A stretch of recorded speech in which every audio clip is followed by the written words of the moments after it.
ndugu zangu na dada zangu, katika jina la Yesu Mwokozi wetu. Mimi jina langu ni Lydia Naitore. Mimi mtengenezaji kutoka kwa maandiko Isaya 58. Kisoma kutoka 10 mpaka 13 ni vizuri. Hebu tuombe. Mungu mtakatifu, tunaomba wakati huu tupatie dawa ya macho ili tuweze kufahamu na kujua maandiko yako na kuyafanya. Kwa hivyo naomba, nashukuru kwa sababu ya jina la Yesu Kristo aliye mkombozi wetu. Amen. Nilisema ya kwamba thimu yangu ni Journey to Perfection au safari ya utakaso. Sasa hebu na tujiweke tayari kusoma. Kwa maana ni lazima kila mtu ajue kile anahitaji. Safari ya utakaso ni ujumbe wa wakati huu ambaye tunaona ya kwamba wakati ni mfupi na tuna wakati mdogo. Wakati huu malaika 4 wanasikilia pepo za vita ili watu wa Mungu waweke muhuri. Lakini kabla hatujaanza safari, ni lazima tuwe na set au qualification ya kuingia katika safari ya utakaso. Na hapa ndio tunaona ya kwamba tuna mambo hatua 4 ambacho tunahitaji. Hatua ya kwanza ni uhusiano wetu na Mungu, kujua tabia ya Mungu kwetu na lengo lake kwetu. Na hapo tutaanza kusoma katika Genesis ya kwanza 26. Inasema ya kwamba na tumuumbe mtu mfano wetu. Kwa hivyo mtu akaumbwa mfano wa Mungu. Hapo tunaona Mungu akampatia mwanawe authority, kwa sababu tukisoma Yohana 1 tunaona ya kwamba hakuna kitu kilifanywa na mwingine isipokuwa Kristo peke yake. Hapo tunaona ya kwamba Mungu na Kristo ni waumba wetu. Tukitaka kuona lengo lake, tutasoma katika Yohana 17:3. Tunaona ni lazima tutamani uzima wa milele, na ndio lengo la Mungu atupatie uzima wa milele. Anasema na uzima wa milele ni huu, ni kumjua Mungu wa kweli na Yesu ambaye ametuma. Yohana 3:16 inasemaje? Kwa maana jinsi Mungu akaupenda ulimwengu hata akamtoa mwanawe wa pekee, ili yule amwaminie asipotee, bali na awe na uzima wa milele. Kwa hivyo kwa kweli Mungu ni upendo wa ajabu.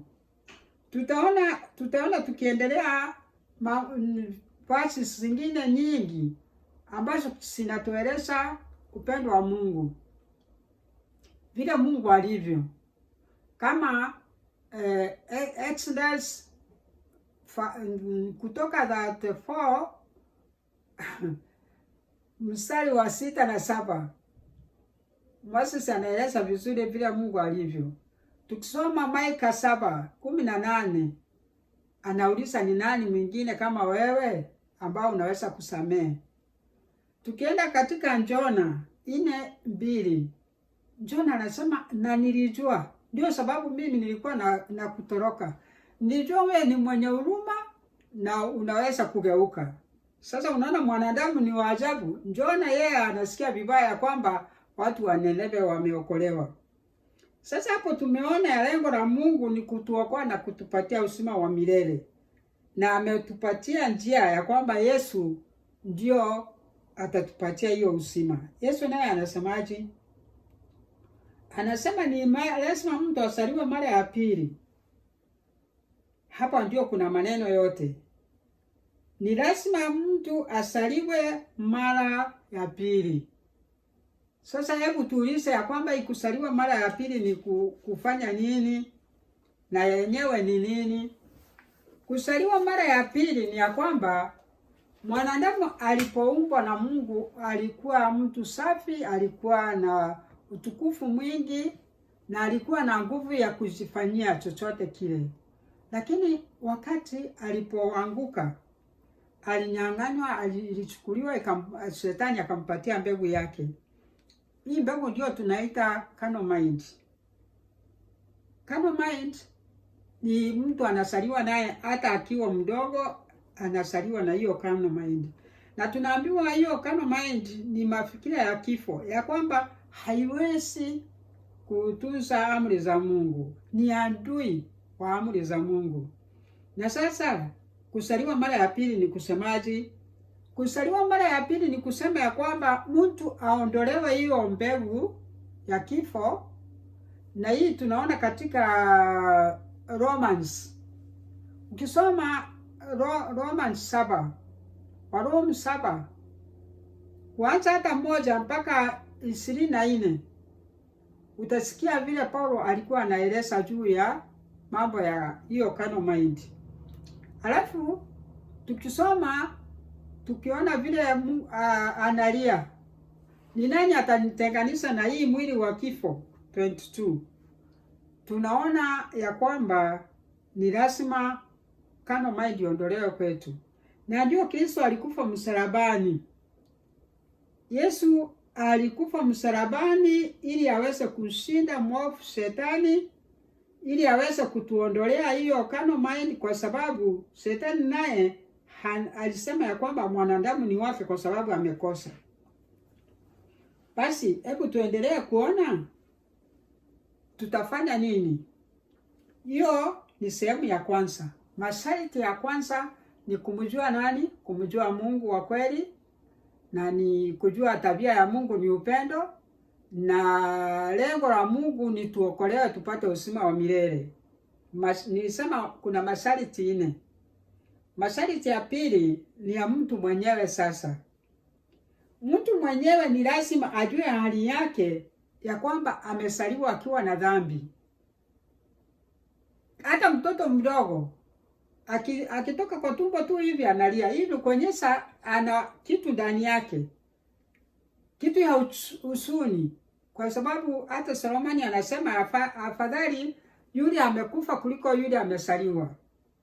Kuja kwa dunia hii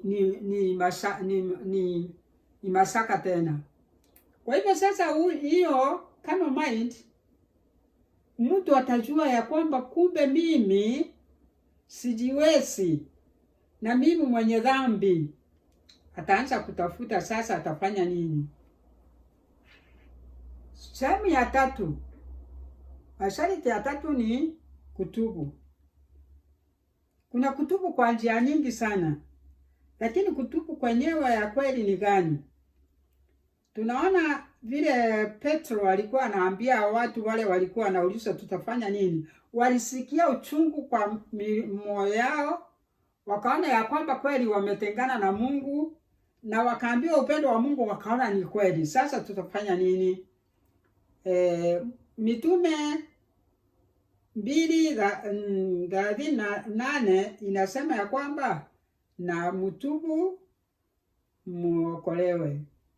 Hiyo ni kuonyesha ni lazima mtu hatubu. Na hiyo kutubu ni kukubali kuamini Yesu na kumkubali aondoe huyo mtu wa kale. Kana ni mtu wa kale yule ambao umesaliwa naye. Sasa umefanya hiyo yote ya hiyo ingine ni kufanya nini?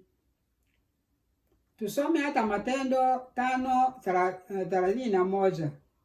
Nilisema ya kwamba kwa sababu ya muda mtu aandike atajisomea.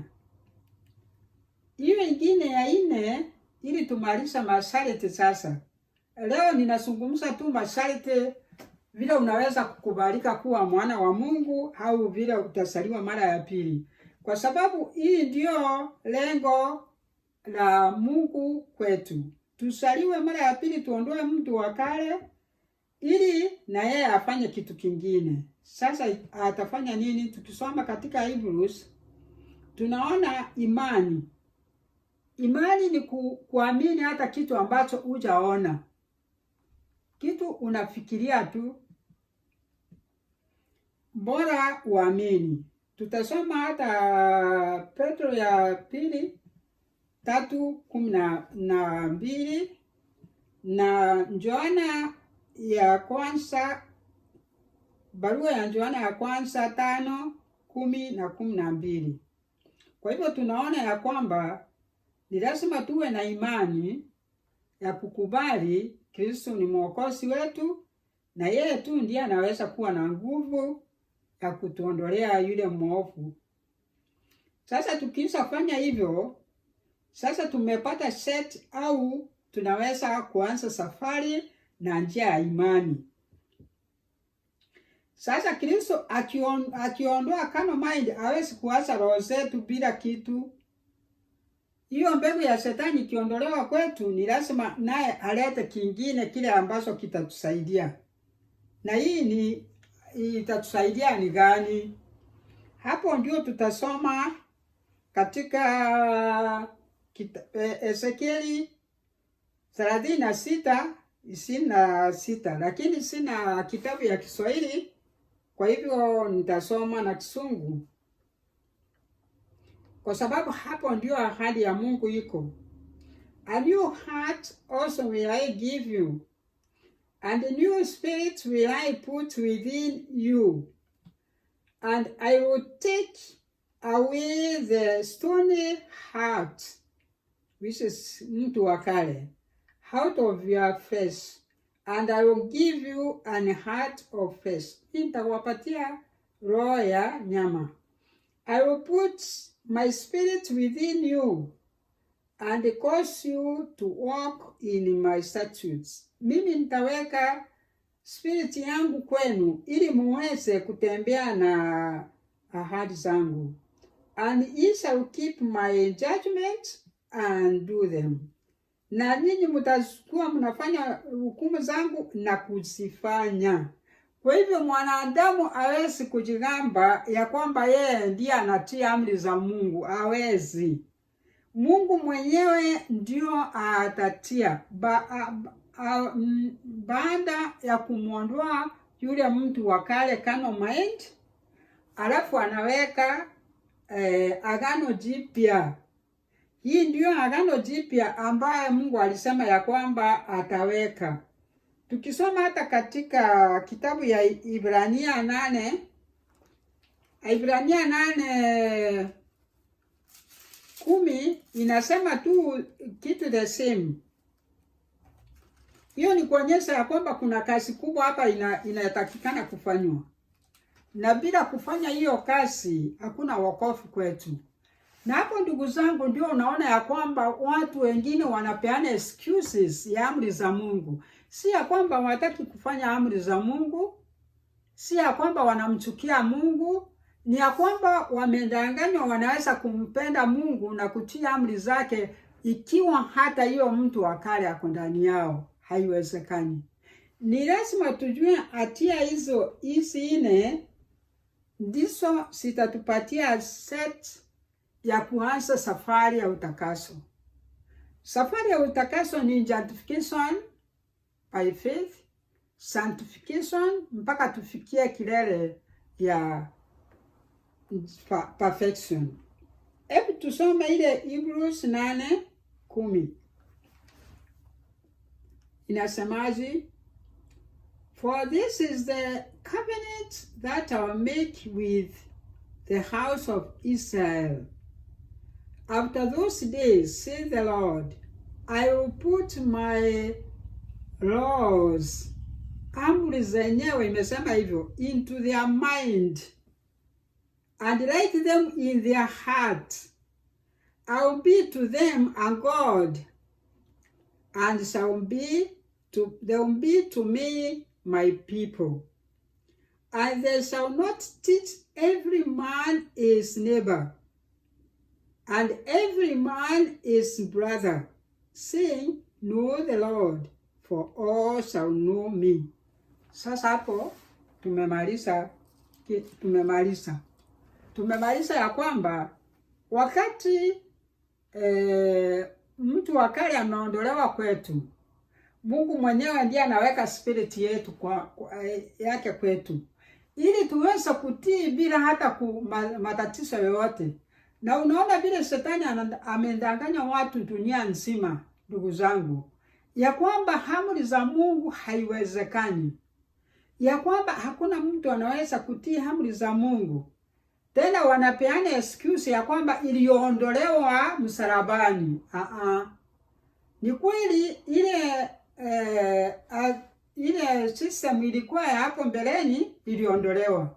Na wakati hata watu wanasema ya kwamba hiyo iliondolewa, ni kweli. Hawasemi uongo, iliondolewa. Lakini hapa ndio sasa siri iko. Ya kwamba wakati ile iliondolewa, Mungu aliweka ndani yetu. Si makanisani sasa, si mahali popote, aliweka ndani yetu. Na ndio unaona 1 Corinthians inasema ya kwamba miili yetu ni hekalu la nani? Na Roho Mtakatifu. Kwa hivyo ukitaka kuokoka na ukitaka kufanya mapenzi ya Mungu bila wasiwasi, ni lazima ujue utafuata masharti 4. Ya kwanza, uhusiano wako na Mungu. Ya pili, wewe mwenyewe ujue hali yako ya kwamba wewe ni mwenye dhambi. Ya tatu, utubu toba la kweli. Ya 4 ni kuamini ya kwamba umesafishwa na umeondolewa. Hapo sasa ndio safari ya utakaso utaanza. Hii ndio ufunguo wa kufungua mlango wa kuanza safari ya utakaso. Hiyo ndio ilikuwa topic yangu ya leo, kwa sababu next week tutakutana tena ni tuone pillars. Ukienda usome hii verse zote nimekupatia, utakuwa na fahamu ya kile nimezungumzia leo. Na ikiwa kwa kweli unataka kumjua Mungu kwa kweli, ndugu yangu, uende usome ukiomba, na ili Mungu akufungulie macho kujua ya kwamba wale ambao wanakataa amri za Mungu ndio wako chini ya sheria. Kwa maana ni lazima amri za Mungu ndio matakwa na tabia yake. Na imagine tabia na matakwa ya Mungu, na wao unasema ya kwamba haina uhusiano na wokovu wangu. Mimi nitaokolewa na neema. Sio neema sasa ndio hiyo ya kuondoa carnal mind, na hiyo neema ndio hiyo damu ilimuweza Shetani ili uweze kuokolewa. Ninafikiri nitaanzia hapo. Masaa inapita, ili tuwe tayari tuonane siku hiyo ingine Jumapili, na tusome pillars, yani misingi ya kama tools, kama chombo ya kutusaidia katika safari yetu. Safari ni lazima tuende, kwa sababu bila kwenda safari unaona Waisraeli wakitoka huko Misri walikuwa na masharti ya kufanya ili waanze safari. Na sisi safari ya kwenda Canaan ni lazima tuanze, na hii ndio maombi yangu tuweze kufahamu hiyo, tukusaliwe mara ya pili, ili Mungu atuondolee hiyo mwovu Shetani, na tuwe na uhuru wa kutunza amri zake. Mungu awabariki.